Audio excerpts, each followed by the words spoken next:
Welcome to the Fear and Greed Daily Interview. I'm Sean Aylmer. Managing expenses for a business can be notoriously messy. Receipts everywhere, approvals being sought, reimbursements being made. So it was only a matter of time before technology streamlined the whole process. This is where Expensify came in. The Nasdaq-listed company started 15 years ago and now covers expense management and reporting, company credit cards, bill paying, invoicing, payroll and travel management. It's a fascinating business. Anu Muralidharan is the Chief Operating Officer at Expensify and joins me from the US. Anu, welcome to Fear and Greed. Thank you for having me. Now, one of your colleagues will be speaking at the Accounting Business Expo on the 14th and 15th of March in Melbourne, which is the supporter of this podcast. The topic of the keynote is Expensify's 3 life goals: living rich, having fun, saving the world. Certainly aiming high, Anu. Yeah, no one's ever accused us of not being ambitious. Definitely. So tell me about those goals. Yeah, so, a whole lot of what we do here at Expensify, although we are building this platform, which is about managing expenses, tracking expenses better, making the job of accountants and admins a little bit better. All of it sounds mundane, right? Like no one could ever say, you're building an expense reporting software. What a glamorous thing to do. Like that's not going to happen. But we don't see our role as building this product which helps people track expenses. Rather, we see this as a role that we play in helping people do less mundane tasks with their time so that we can free up that time for them to pursue bigger goals, for them to pursue the little joys of their life, even like, throwing a ball around with your kid or playing with your dog or, sharing a glass of wine with your spouse, like everything that you believe is joyful in your life, we give you more time to do those things. And so that's kind of how we approach it. And expense tracking is just one of the mundane things you do in your life, which we are currently eliminating. But our goal really is to make communication with your colleagues, communication with your friends and family, financial transactions that you engage in on a day-to-day basis, smoother, remove all the friction that exists in the various, touch points of such transactions. So all of that is time returned to you that you can do amazing things with. What a great idea. Now, look, Expensify has a really interesting beginning. I went onto the website and the founder of the company is a guy called David Barrett. And he lived in a neighborhood where there was a lot of homeless people, or at least homes without people in them. And he was inspired to start Expensify. Just tell us about that and how he went from that initial goal to creating Expensify. Yeah, it's a pretty crazy story. So he had just sold another company before. And so he was sort of in between jobs, if you will. And, he'd always wanted to do something that was more sustainable than simply giving money to people that are in need.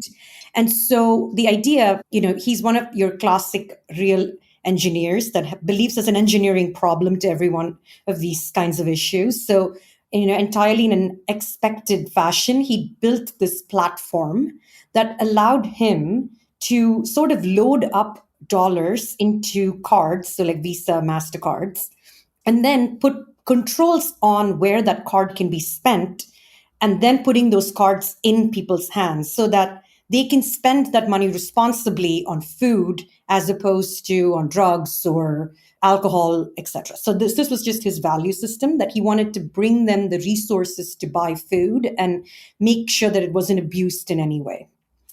Now, the thing that you should know about just like banks and card companies, like card networks, is if they don't think that the product you're building has a business model behind it, they will actually don't care that you're paying them money. They will pull it. They believe that these kinds of platforms should be built in order for people to launch programs that have some sort of viable business plan, because just like money enablement networks have a lot of risk built into them. So for fair reasons, they're a little concerned about that. So down the line, he needed to sort of build a business case so he could keep those cards working and keep his platform running. And so for that, he built this, expense tracking software, like the barest bones version of it back in the day. But expense tracking software, and his entire business case was, I'm building this for companies, actually. That's why I need these cards to keep working. And they kind of were happy with that explanation. Then he happened to present it at TechCrunch. And what he noticed was, by and large, people would walk up to him and say how shitty their existing expense product is that their company has adopted, and how much time it saves them to use this product. And they wish that this product was live so they could use it. And it just, like, over and over and over again, people ended up talking to him about how much this would improve their life.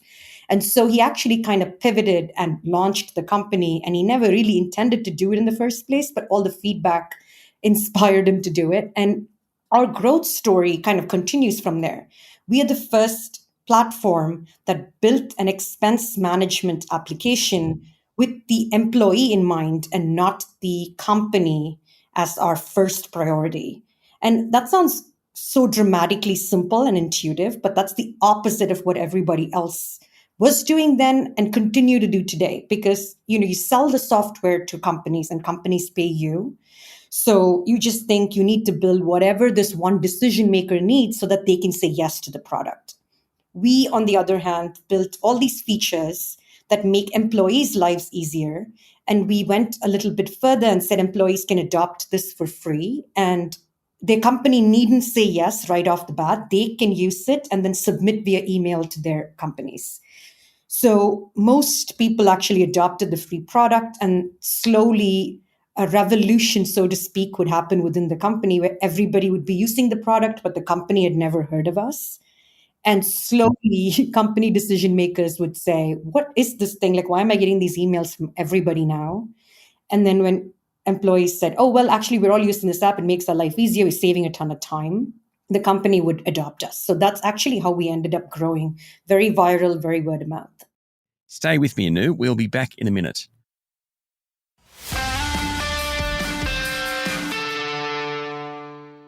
My guest this morning is Anu Muralidharan, Chief Operating Officer of Expensify. So, I think it's a good point, an example at this point. And I remember when I used to have to fill expense reimbursement forms in, the idea of being able to scan the docket, suddenly that revolutionized how I did my expenses. It just made life so much easier. And that was actually your company, Expensify, was the first to introduce scanning of dockets. That's right. So it's the sorts of things, though, that when you talk about making it easier for employees, it's that type of thing. Exactly. Like, employees don't need a whole lot because the use case is pretty simple, right? You travel or you spend for whatever reason on behalf of the company. You just need to make sure that spend makes it into a platform, submit it to the right person. And if that right person thinks that anytime you submit such an expense, you should add a description or you should add a comment or you should categorize it. Like if they want something like that every single time so you can get reimbursed fast, then you want this product to just kind of tell you what that is. So you don't have to think about this or text someone and ask them and then come back and do it. So your use case is very simple. So we just had to kind of build it from the ground up with the employee's use case in mind. And every other bell and whistle out there caters to the company, but the employees also kind of don't care so long as their work is done fast. The business is almost an offshoot from what David Barrett was initially thinking about. Does that whole social conscience still live on in Expensify? It does. Actually, it's ironic that it started with that social conscience, and then now we've kind of come full circle back to it. And the way that we envision making a change to society isn't, like I said, even from the beginning, this was the whole reason he built a card platform as opposed to giving people money. We want to build sustainable change. And, it needn't be massive. Like, although it says save the world, you don't save the world overnight. You save the world iteratively by taking little pieces of action that has a small change, small effect in one part of society, and then it kind of grows, right? Like that's the way to affect any kind of major change. So what we want to build, and in a sense we have already, but we want to expand the use case and make it more known, is a platform that enables very easy collaboration. So for instance, what I mean by that is, say a couple of people in your local community want to get together because they want to fight climate change, or they want to build, like, say, a small green paradise for each other. If they want to do something small, but something that has some sort of material change to the quality of life in their neighborhood. What doesn't exist today is some kind of platform that allows them all to come together, plan, put in money based on whatever plan they develop, spend that money, have accountability for how that money was spent, look at the impact of what they did, share photos, and sort of come full circle and maybe do a debrief at the end for what worked and what didn't work, and then have continuity. Like that's the sort of collaboration that we want to make easier, along with the financial transactions that go along with it via our platform. And, if you stretch that out further, people all over the world could like come together and do something together. And we want to create also this aspect of discovery within our platform. But if we share the same passion for doing something, we could come together on this platform to do it. And you live in Australia and I live in Oakland, and it doesn't matter. Like the platform enables a connection. Like that's the sort of thing we want to do. I know it's a great story. Thank you for talking to Fear and Greed. Thank you so much for the opportunity. That was Anu Muralidharan, Chief Operating Officer of Expensify. Expensify will be at the Accounting Business Expo in Melbourne on March 14 and 15, which is a supporter of this podcast. Just search Accounting Business Expo for more. This is the Fear and Greed Daily Interview. Join us every morning for the full episode of Fear and Greed, Australia's most popular business podcast. I'm Sean Aylmer. Enjoy your day.